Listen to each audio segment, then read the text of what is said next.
Let me talk quick about Kendrick Lamar, too, because this guy's been MIA. He finally did a quick interview kind of for a magazine, Good Kid. He talks about Good Kid, Mad City and how he doesn't want to do a Good Kid, Mad City Part 2.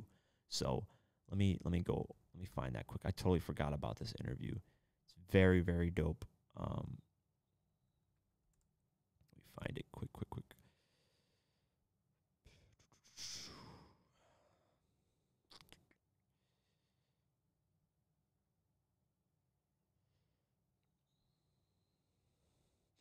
So yeah, there's a magazine called ID, probably on the first cover of ID's 40th anniversary issue.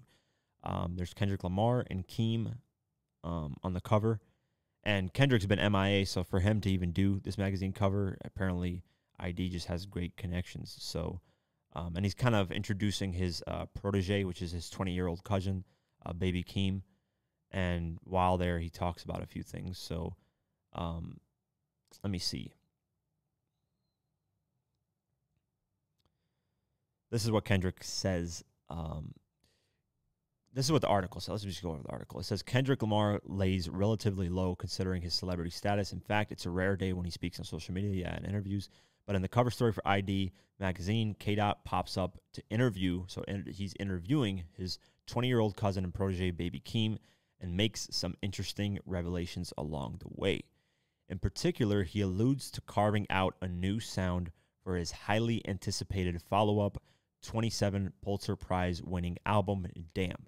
So that's the first thing, is the reason why Kendrick's been taking such a long time is he's trying to innovate a whole new sound. If you listen to his albums, none of them sound the same. Not a single one. And that's just facts. You know, Section 80 to Good Kid, Mad City to Pimp a Butterfly to Damn, they all have something unique about them, and that's what I love about Kendrick, is he isn't going to conform and be like, let me do the same shit because it worked the first time. He's going to do something completely different. So I appreciate that Kendrick takes his time. That's why it takes him forever to release an album. That's hard to do. So he says, I spend the whole year just thinking about how I'm going to execute a new sound. I can't do the same thing over and over, he explains to Keem. I need something to get me excited. He also admitted to the pressure he felt to execute his 2012 sophomore album, Good Kid, Mad City, while explaining why he'll never make a sequel. That's what he says. I remember the sophomore jinx of Good Kid, Mad City. It was for that year and for that time, he says. I was in a different space in my life. I already knew off the top I can't make Good Kid, Mad City Part 2. The second I'm thinking that, it's corny, bro. That takes the feeling away from the first. I need that motherfucker to live in its own world. Then boom, to Pimp a Butterfly. Some of you love it to death. Some people hate it. I agree 100%, and this is why Kendrick's taking so long, is to follow up a classic album is just, it's the dumbest. I don't know why artists do this. I think they're just trying to go into that hunger that they first felt when they released this album, or at the moment that they were, because music is a time capsule. You know, when you hear certain songs, it takes you back to that time, you know, of when you were a kid or whatever moment when you were in this relationship with this person, or, you know, when things were just going right and the song came out. So it's a time capsule. And when you try to recreate that time capsule, you're essentially trying to go back in time, and we can't fucking do that. I don't know anybody who has a time machine, so you know, shout out to the government. They might have a time machine, but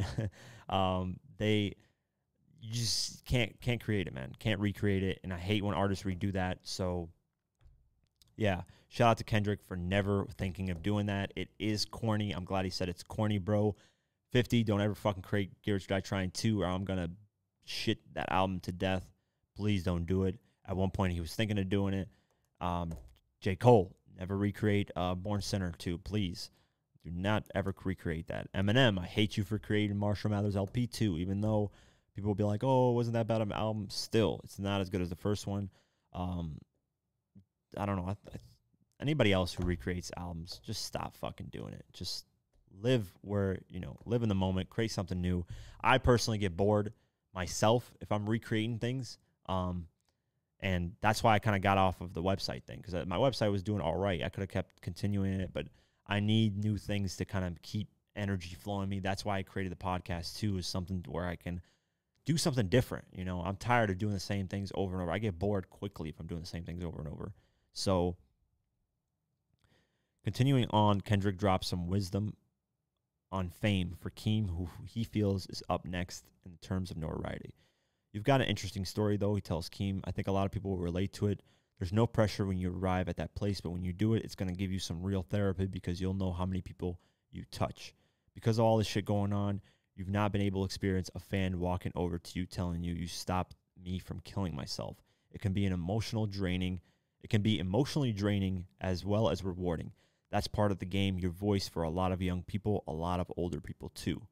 That's dope of him to say to his cousin.